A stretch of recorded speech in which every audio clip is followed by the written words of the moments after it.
Yes, I would love to welcome all of you to Gems from the Wisdom Traditions and to our theme for this week, which will be from the Tibetan Buddhist tradition, ostensibly.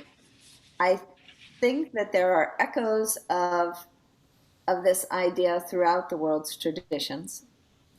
And that theme is the guardian wall. The guardian wall. The person that we have with us to give us a short presentation on some ideas about that guardian wall is someone named Donna Moore, a very dear friend of ours, Cliff and mine, for many years from the Institute of World Culture. She is someone who really, really works tirelessly on behalf of humanity. And I have just watched her do this for decades. I just heard a little story about her. We know each other from the Institute of World Culture. And when the building, which was a really beautiful but really dilapidated old Victorian house, being rebuilt, remodeled for the opening of the Institute of World Culture, after which Gems from the Wisdom Traditions in some ways models itself as a place of lifelong learning. While this remodeling was taking place, one of the things that Donna had to do as somebody who's afraid of heights was to go up on high ladders. And she said the spirit of enthusiasm and working for such a great cause was so infectious that within a week she was swinging around like a monkey, is what it felt like to her, to do all these tasks to get this house renovated. I mostly know Donna's efforts to be really infused with a love for the world, for the earth and nature, and of course all of the living creatures on it, as well as the human beings. And so I think of her efforts on behalf of the world as being efforts that contribute to a guardian wall of protection for all of us on the earth and for the earth itself. And so it gives me great joy and honor to present Donna Moore to you for the guardian wall. Well, thank you, Renee. That was lovely. I just learned a few things about myself.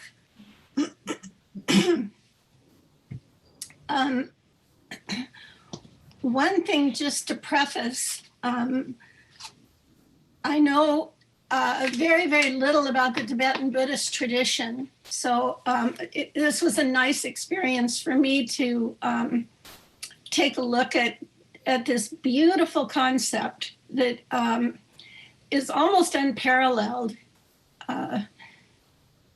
in any kind of spiritual tradition.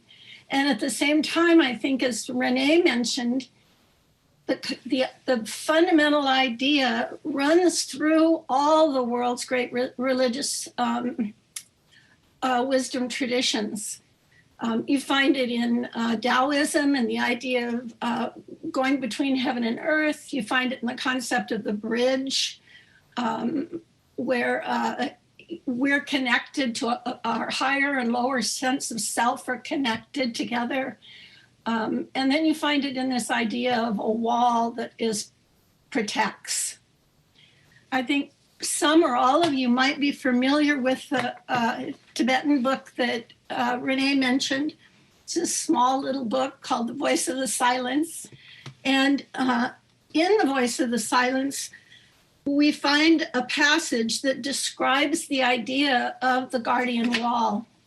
As I just said, The Voice is a Buddhist devotional text, and it's like a guidebook for those who wish to enter the spiritual path and to discipline themselves, basically to become men and women of empathy and compassion.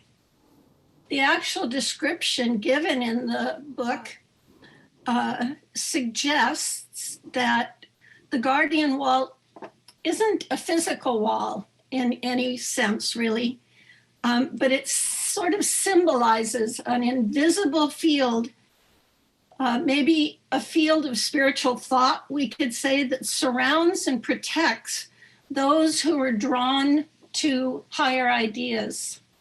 The passage also states that the wall is built by the sacrifices of many masters of compassion, and that it shields mankind from its own ignorance of its true nature. So those are just a few thoughts drawn directly from the passage. I'm not going to read the whole passage, but I quote from it in my comments. So basically, the spiritual path in the Tibetan Buddhism tradition and in all traditions is a journey towards self-knowledge. It's an ancient path and it's acknowledged around the world. The voice tells us that to live to benefit mankind is the first step on the path, and that self-knowledge is of loving deeds the child. So this tells us that the inner knowledge, this inner knowledge of our true self, can only be found through service, and that true service involves sacrifice. For most of us, living teaches us, if we're paying attention, that we're here to take care of one another, that to sacrifice for one another is quite a natural condition. And in fact, it's actually a basic law of nature. Sacrifice is a basic law of nature. And we see it operating all around us in one form or another. How one form of life sacrifices itself so that another, possibly higher form of life might live. Sacrifice in nature is largely unconscious. In other words, nature tends to operate instinctually, but for human beings, we have the power to choose.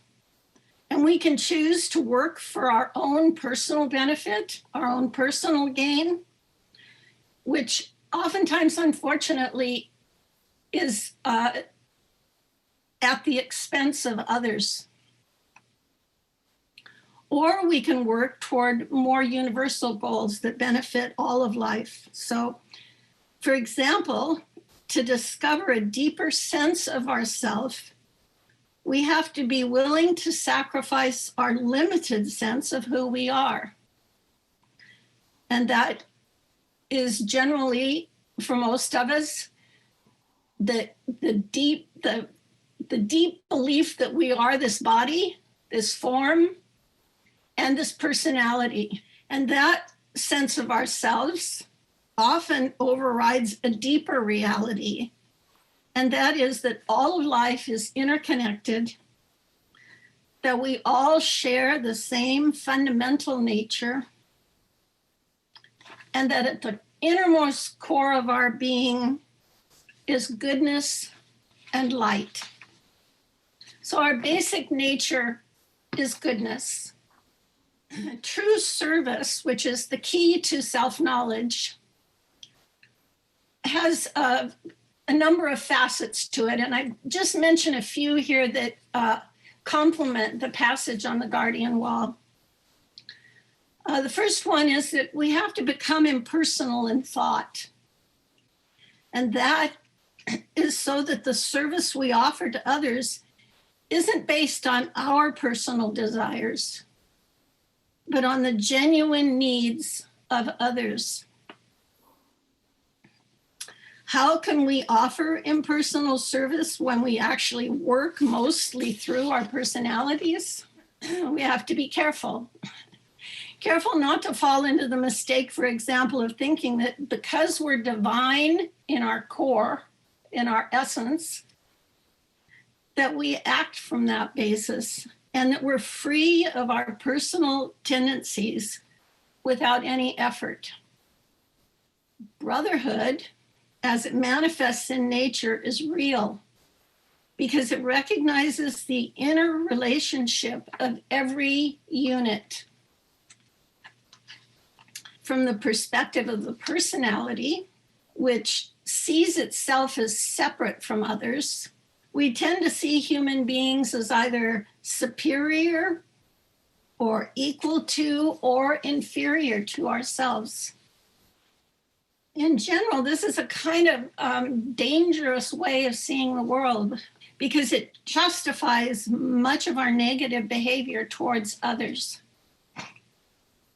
So a better way, perhaps, of looking at everyone around us might be in recognizing that all of us have abilities, some of which are realized, some are still potential, and that others are just partially developed.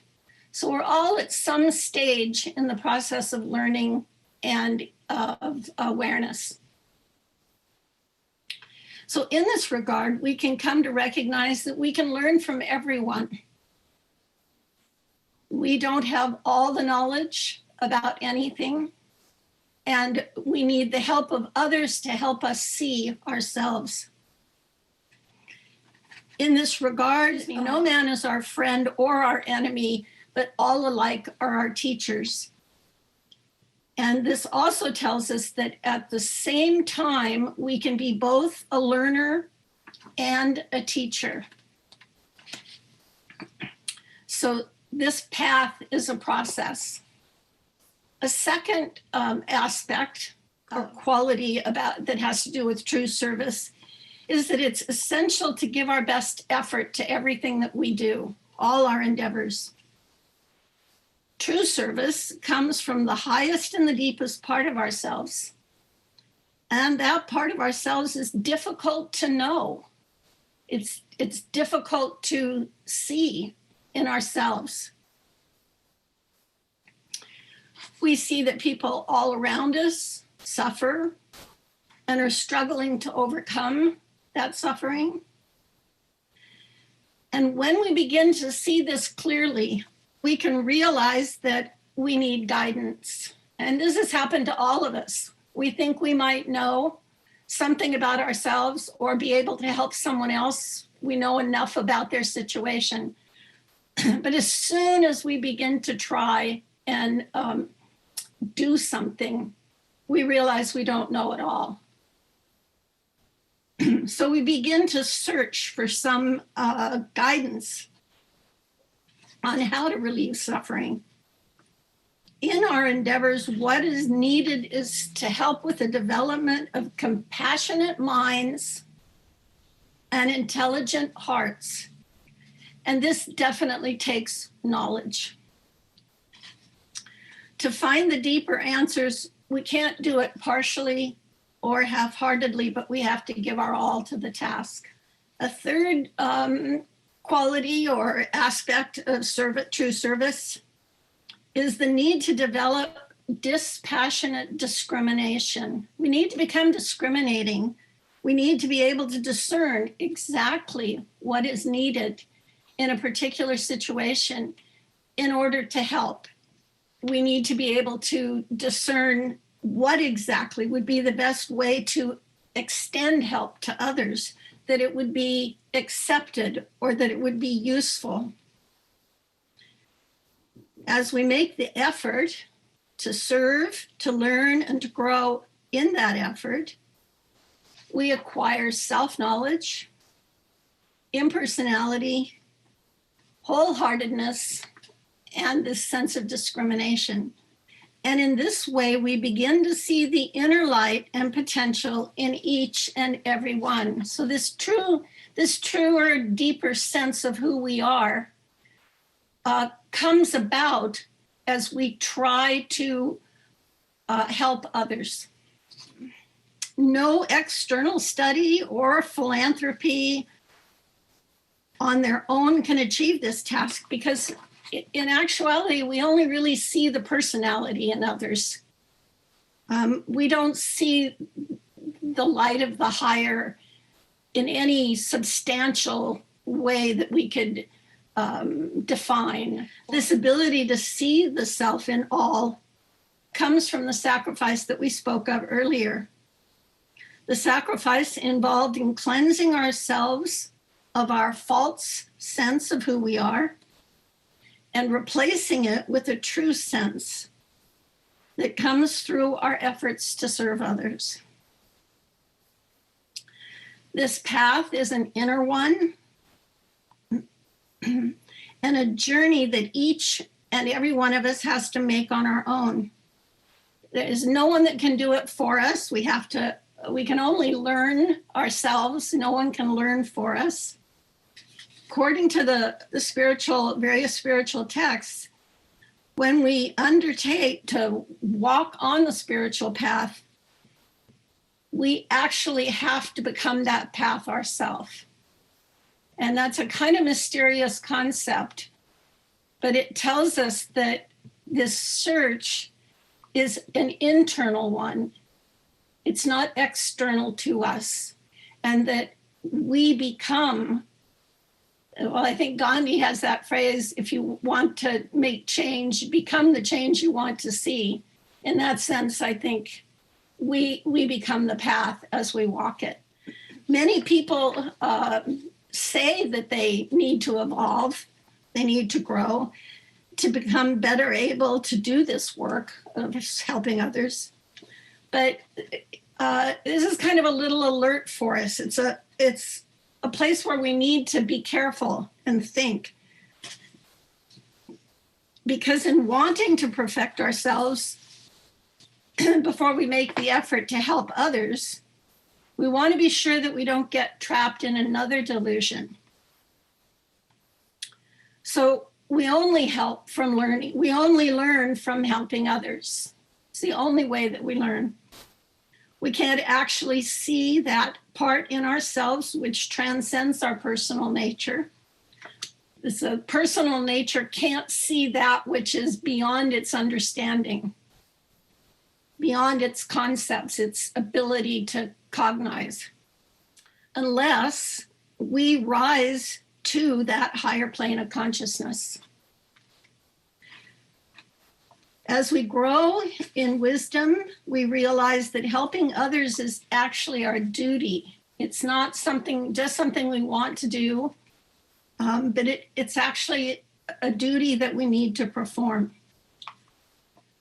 Great teachers of pure compassion who freed themselves from the ignorance and delusion about their true nature are able to live fully on those higher planes of consciousness. They see no separation between themselves and all other forms of life.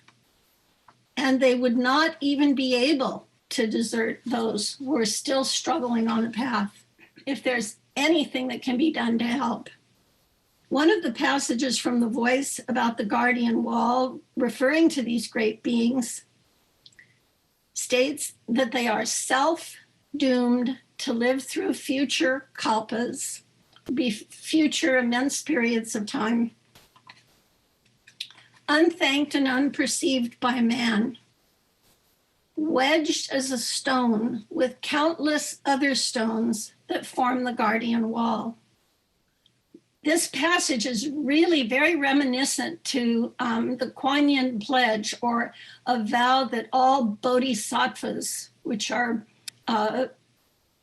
Buddhas of compassion, that choose to help humanity, have to take at the appropriate point in their own awareness, their own path.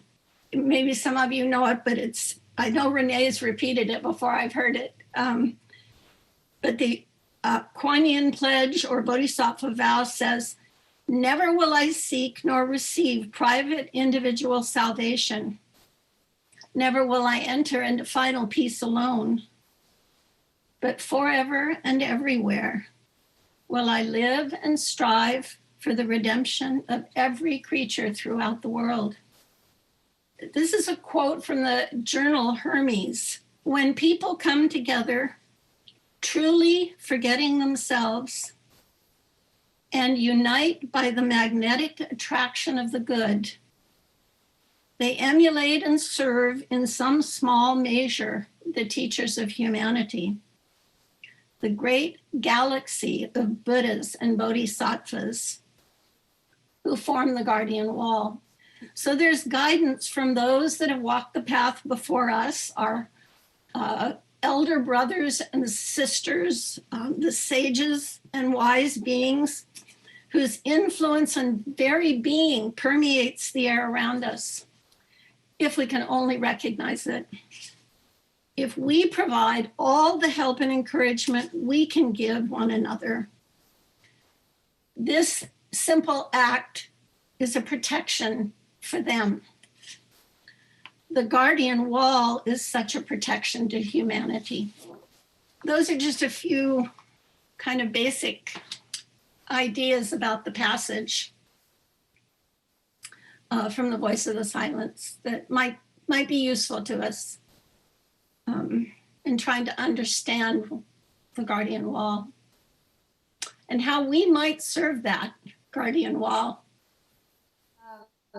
Well, that was really a magnificent glimpse for us of the kind of beings who make up the guardian wall. If we think of it as a metaphor, it sounds like these are the stones, the beings of compassion who live for the sake of others are like these big stones that form a guardian wall for us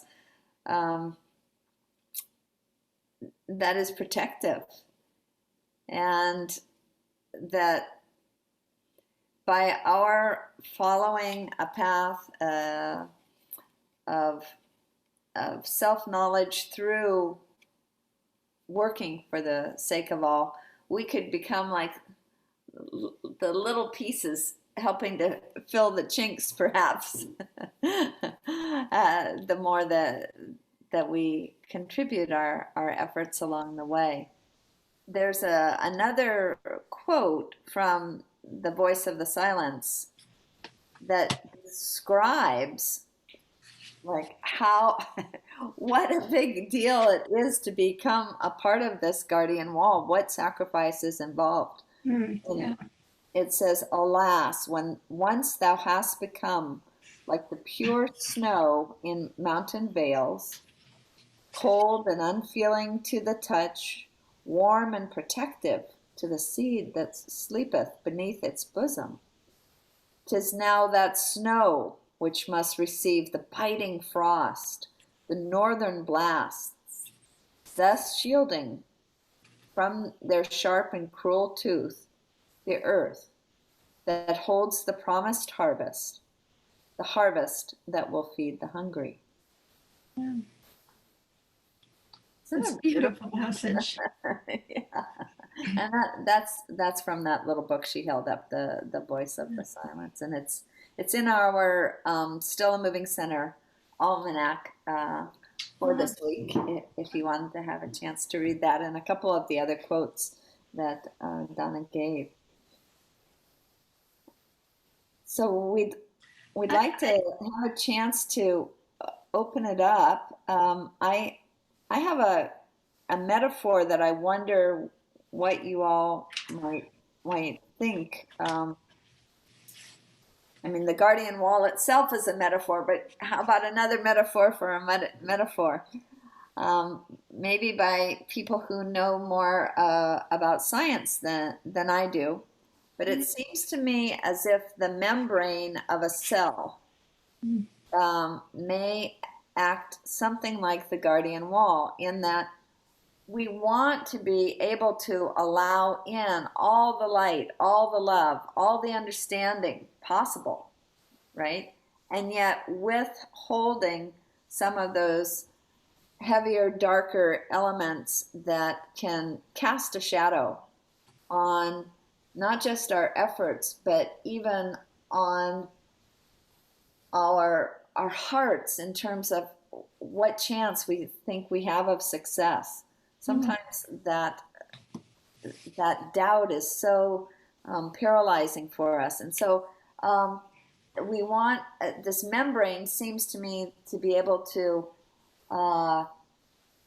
take in the nourishment that it needs, and yet it keeps out a lot from, it's a barrier to things that would destroy the inside of the cell. And it also allows for elimination through itself of that which the cell no longer needs. So I'm wondering, for those of you who understand these things a little better, would that be an apt analogy for something like a guardian wall? I like it. Why? I might add on to that in terms of a cellular biology, but the cell, in addition to having its semi-permeable membrane, which lets selective things in and out, also has, I don't know, there's like thousands of receptors. Thank you, Janine. Thank you. Thousands of receptors on the outside of the wall that are basically just like ears. They're just listening to the outside environment for what do I need to do inside here to be in alignment with what's going on outside. There are receptors on the outside of the cell that are basically listening and tell the cell what it should be doing inside with the various proteins. So the cell has the ability to change. It's got all the proteins it needs inside to perform different functions based upon what's required from the outside. So I'm not sure if that confuses your analogy or perhaps in some way enhances. It sounds so perfect because Donna was talking about how discerning we need to become to find out what it is that we need to do to be of help. And there are all sorts of ways that we can try to help and be misguided.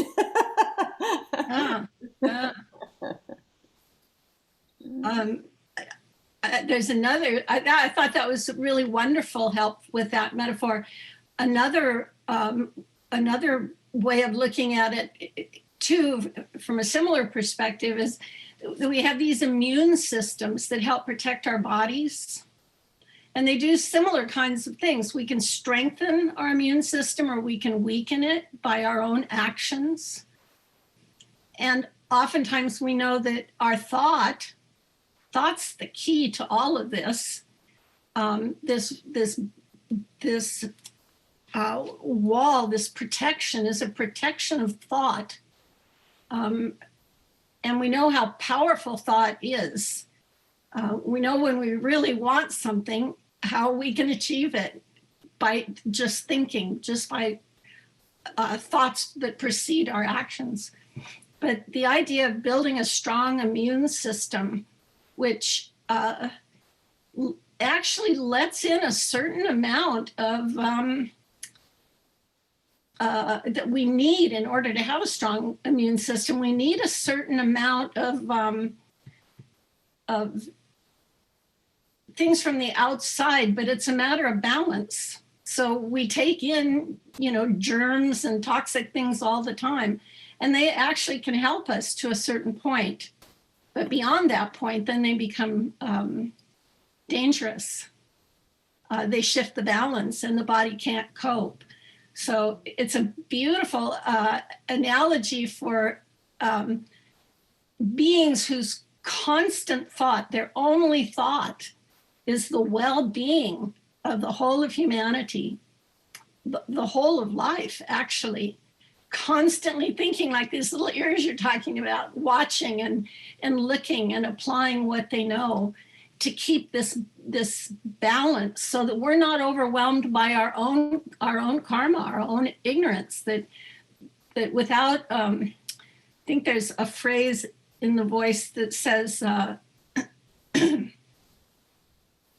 it's not in the voice actually, but the idea that no man's karma is greater than he can bear, and that great beings, teachers of wisdom, they can't change our karma. They can't interfere at all. They can only help where it would be natural, where it would be invited or acceptable. All of these ideas of balance and reciprocity to keep us to where we can function, not be overwhelmed, and to learn is quite remarkable. I'm sure it's more complex than the body is, and it's amazing, more than I could ever understand. Kirk, did you have a thought there?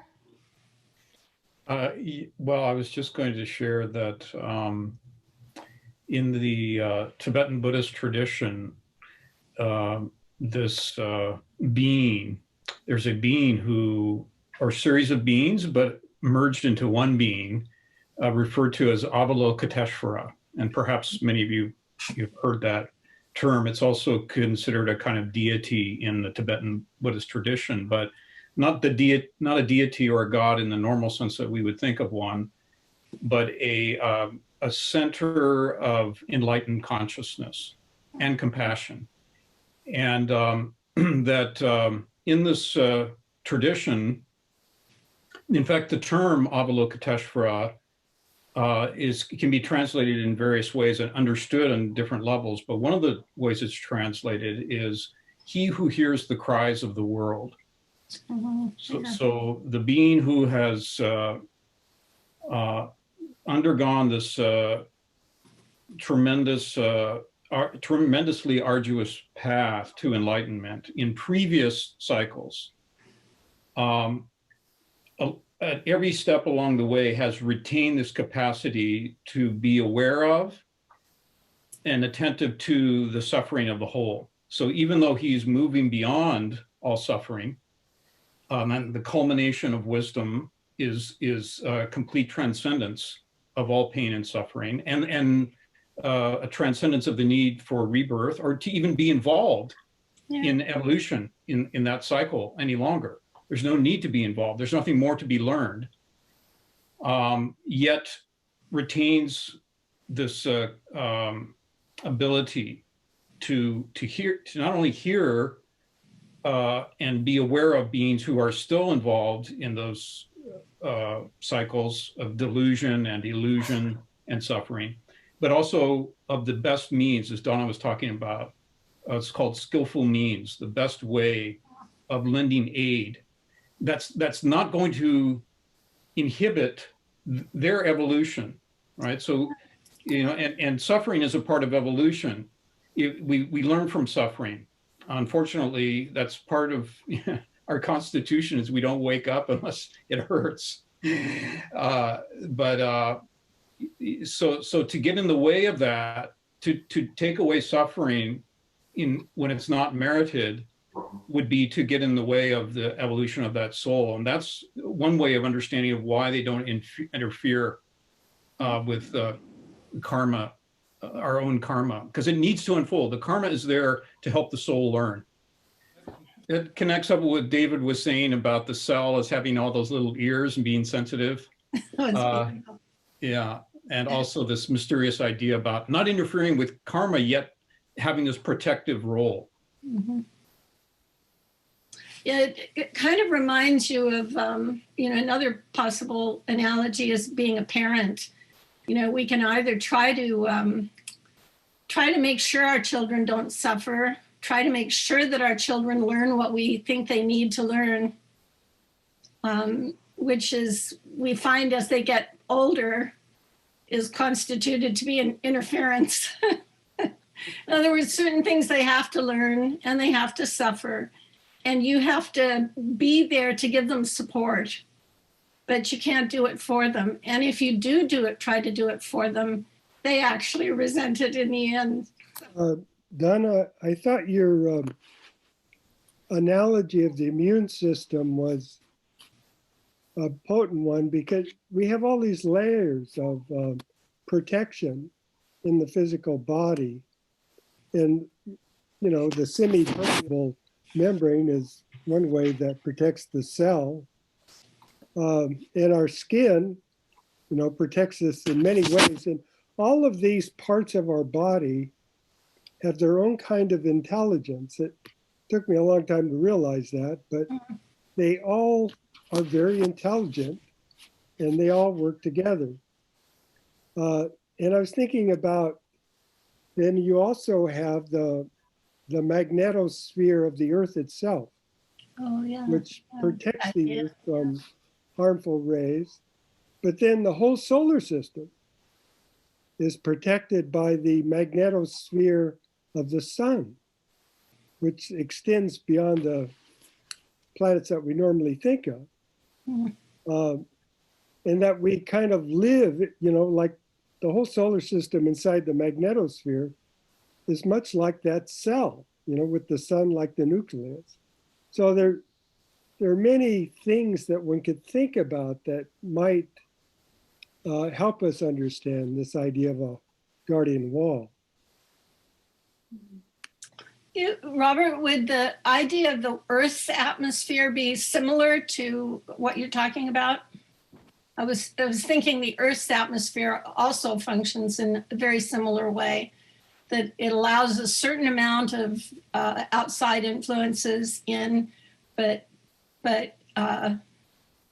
not too much in any particular place unless we create an imbalance that can't be corrected. Well, when you look at the Earth from outer space, of course, I've only seen it from pictures, but you see this very thin, vulnerable atmosphere, right? Yeah. It's not very much. And in that sense, it needs to be very much like our own skin. It certainly protects us in many ways. I was kind of wondering if anyone had examples of this same idea, the idea of the guardian wall, from traditions that they're familiar with. I think in the Christian tradition, I don't know the story actually even, but of Jacob's ladder, that's kind of an example of beings that travel kind of back and forth and protect humanity. But I was wondering if there were any other examples that people were aware of. Let's see, we have Mary who follows the Catholic tradition. She's shaking her head on Jacob's ladder. Do you want to clarify us that or talk about other examples of this sacrificial compassion that's protective? I'm not aware of any walls except the abyss between heaven and hell. And everything that I am aware of is we're responsible for our own choices. And what we choose will dictate what happens in eternity. And if we are fortunate to have knowledgeable and kind teachers, then at least we have something to follow. And that's all I have to contribute. Thank you. Thank you. Well, actually, I think you have more to contribute than that, Mary. There's a quote this last week in regard to the guardian wall, that a blessing is a circle of light drawn around a person to protect, heal, and strengthen. Oh, that's beautiful. And Mary is someone who is continually sending out these blessings of protection. And don't you have a little book that you use for that, Mary? I have lots of them. They're all devotionals or meditations. But thank you for thinking of that, because I didn't even think of that as a protection wall. But yeah, it is very much so. So thank you. Yes, and we just had the for Diwali we had the enactment of the Ramayana. Ramayana and the circle. Yeah, I was just thinking of that. Yeah. And Go so- ahead and explain it. Well, Sita is placed inside a circle of protection by her brother-in-law in an attempt to keep her safe while both her husband and his brother are going out away from her. And so she's put inside a circle of protection that, out of her kindness and her want to give to others, when a seemingly poor beggarman approaches her and asks for food and says he's too feeble to come any closer, he entices her outside that circle for her to feed him, and that's when, you know, he throws off his cape and reveals himself to be the king of the demons and snatches her up and takes. She's left that circle of protection. But it is interesting to when we think of so many of these protective things, they do seem to be circular, don't they? Mm-hmm. You know, the cell membrane is roughly circular, and we've talked about the magnetospheres and the atmospheres and blessings acting like circles of protection. Why would that be? Why would those protections come in circles? Mary? Isn't a circle the perfect shape? I don't know why I've heard that, but circle is the perfect shape. Yeah. You also think of this, Kirk maybe could help with this. He's the source of all things circular, triangular, square, and numbered. But the idea that things radiate from a center, like the idea of drawing the larger circle, and move outward equally. And you think about a circle of protection where you're protected on all sides. I have thought about it, but it's kind of gone. Do you have any thoughts about that, Kirk? Well, you're actually giving away a part of what I was going to talk about next week. Well, let's ask another question then and save that for next week. Sorry. Yeah, well, I mean, it's such a rich metaphor when you start thinking about the circle.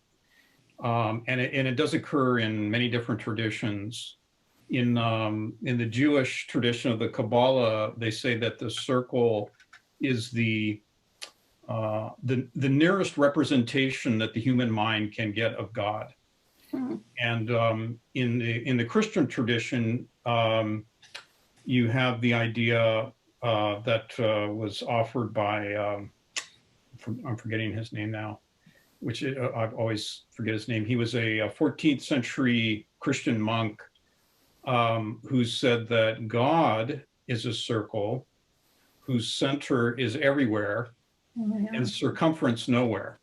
Was that Nicholas of Cusa? Thank you. Yes.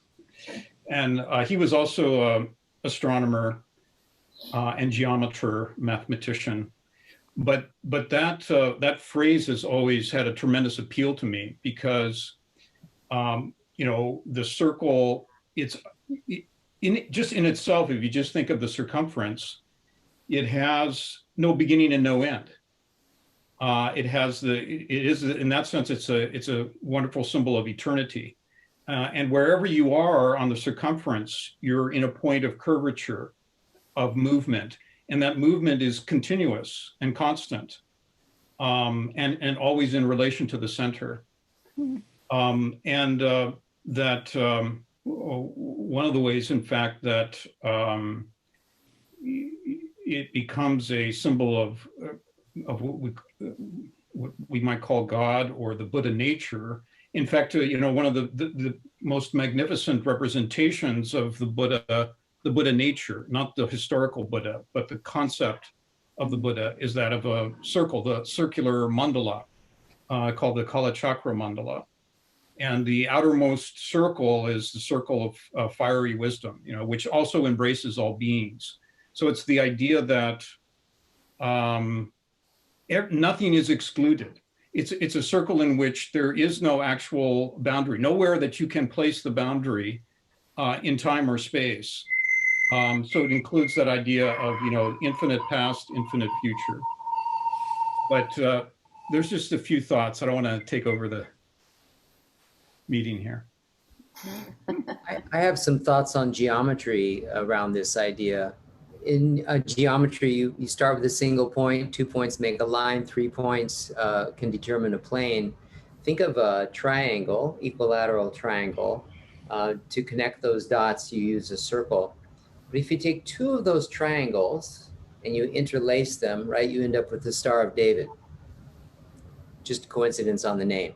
But from there, actually the Star of David is actually a 2-dimensional representation of a 4-dimensional figure known by some as the Merkaba.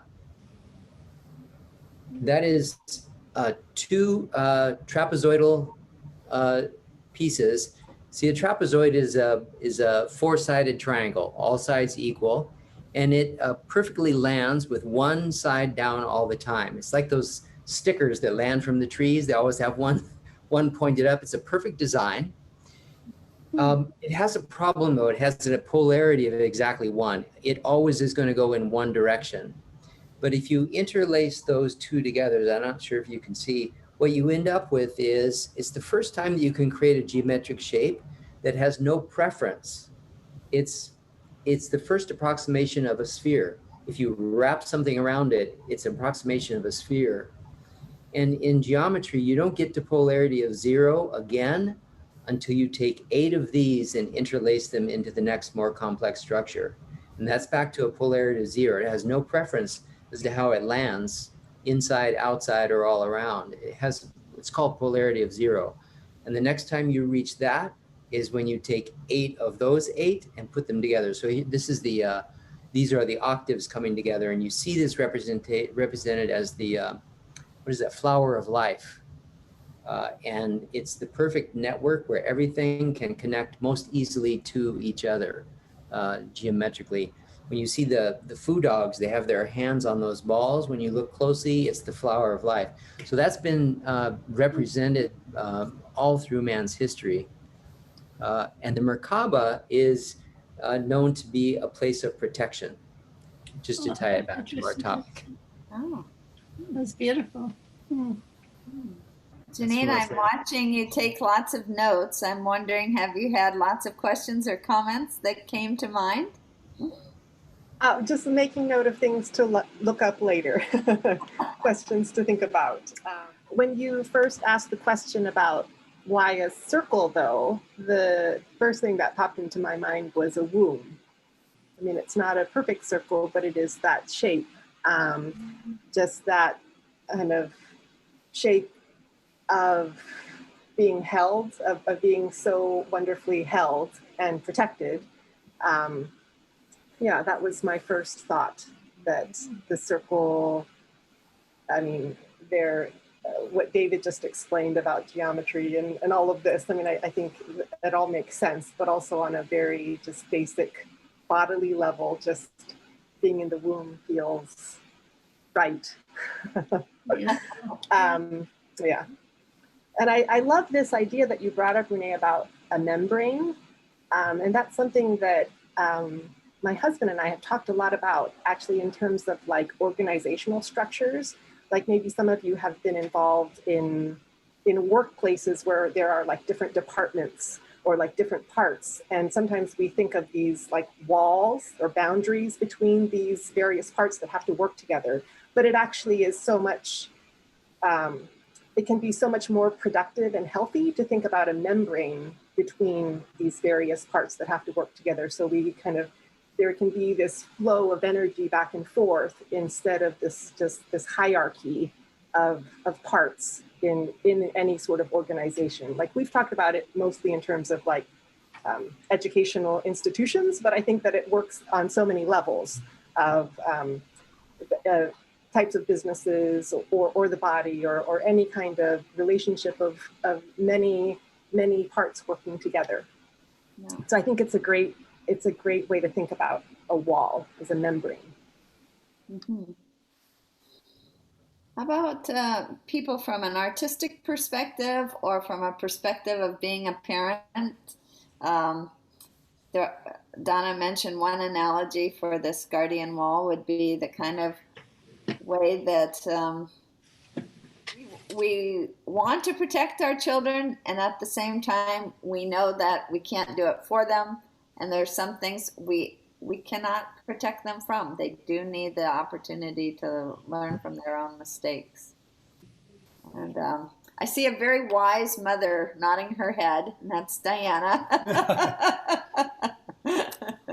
Well, I've been trying to figure out how to actually put this into words, but I use light a lot, like white light protection. Or if I'm worried for my kids, I'll send white light and ask God to protect them. Or, in my meditation, it's like a feeling that many times I send light as a protection, and I feel it around me. Like even between, I was doing a hospital chaplaincy, teaching volunteers for a long time, and I would say put a boundary. It's not an impermeable wall. It's a boundary of light and love around you, so that when you're interacting with people, you're not taking all their stuff in, and yet you can be of service and be available. And if I'm worried about the kids, I ask guardian angels to protect them and take care of them. That's my prayer. So I use a lot of that idea of protection, and feel like it's like when I feel myself in meditation going into my core and feeling that oneness of all that is. And when I do that, there is a protection with that, because I'm held in love and unconditional love and wisdom and safety. And so I use that idea of light and love as a way of projecting to the world. I hold the world every night in healing light and love as a because it needs it so much. It's like, and I can't do it. It's like asking God or the universe or Buddha nature to protect and love our community and to give light and love. So I use that idea of light and protection a lot in working with my clients, but also with myself and with the world, because I don't have control. And that's one of the things I can pray for.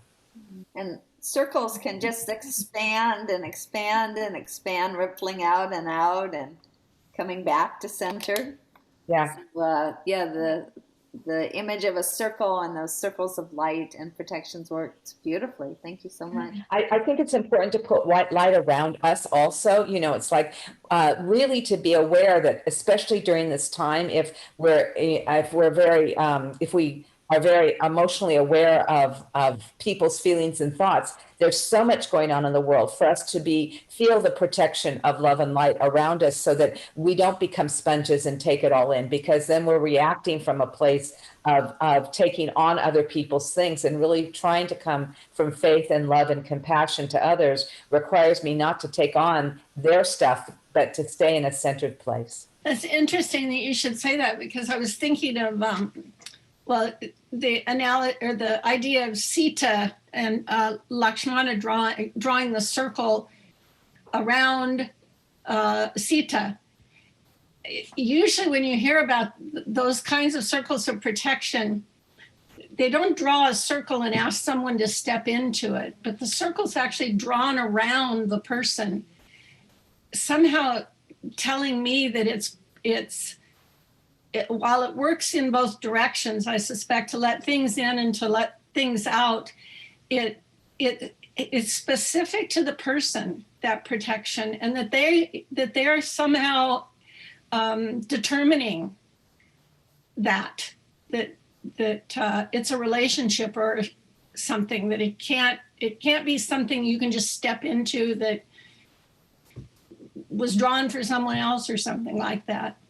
And also that Sita, and this is pretty universal too, Sita had to move outside that circle of protection. And as Renée mentioned, she did it out of compassion. But so she made a sacrifice. One of this idea of this circle of protection, I think of Earth, and then Earth in perspective of the whole galaxy or space, and that we're all in this protected circle, that we wouldn't be able, in this human form, we wouldn't be able to survive outside of this sphere. And sometimes we miss that, and we don't actually see that this is also a sphere of protection during this human form time that we're in. And I love what was said in the beginning of cleansing ourselves of our, false sense of who we are. And that feels like that could somehow be connected, that we are in some ways in a circle of protection, and our false sense of who we are has us thinking that we're not, that we're these temporary souls or whatever it could be. Yeah, that it's more of an obscuration, more of an obscuration than it is something that has reality in itself. It's an illusion. So this false sense of ourself obscures the true sense of ourself. It's interesting, and that you could cleanse that through your thought and your actions. Well, I'm just seeing Veena having signed on, and Veena, we're actually just closing because Hawaii. I apologize. The timing, I thought it was, so as you know, the time difference, and I thought you will keep the same time, but hey. How is everything? Would you like to, we're comparing the guardian wall right now to a circle of protection. And maybe to close us out, maybe you'd like to mention something about a circle of protection, or how about we do a chant on circle of protection in Pali and Sanskrit? Good. Would that be good? Yes? Yes. I'm apologize. I thought I was right on time. So, so again, a cleansing breath. So I'll do in Sanskrit first and then Pali, with the language in which the Buddha is supposed to have spoken. Sarve bhavantu sukhina, sarve santu niramaya, sarve bhadrani pashyantu, ma kaschin dukhamag bhave, sabbe satta sukhi hontu, sabbe hontu sukhina, sabbe bhattani pasantu, ma kaschit dukha bhavet. May all beings be happy. May all beings be healthy. May all live in peace and no one experience pain. Om Shanti, Shanti, Shanti. Thank you. Thank you. Perfect ending. That was just, it couldn't have been better. Thank you so much. And thank you so much, Donna, and to everyone who was able to attend today. All of these wonderful thoughts and wishes, because every single one of us wants the best for every single being on earth. Every single one of us here has that wish. And I feel that just meeting together, affirming that with one another, exploring these different ideas is just increasing that light, just sending more of that white light out to others and surrounding ourselves with it. Yes, absolutely. And a special thanks to Donna for presenting this idea of the guardian wall for our consideration. Thank you so much, everyone. Goodbye, everyone.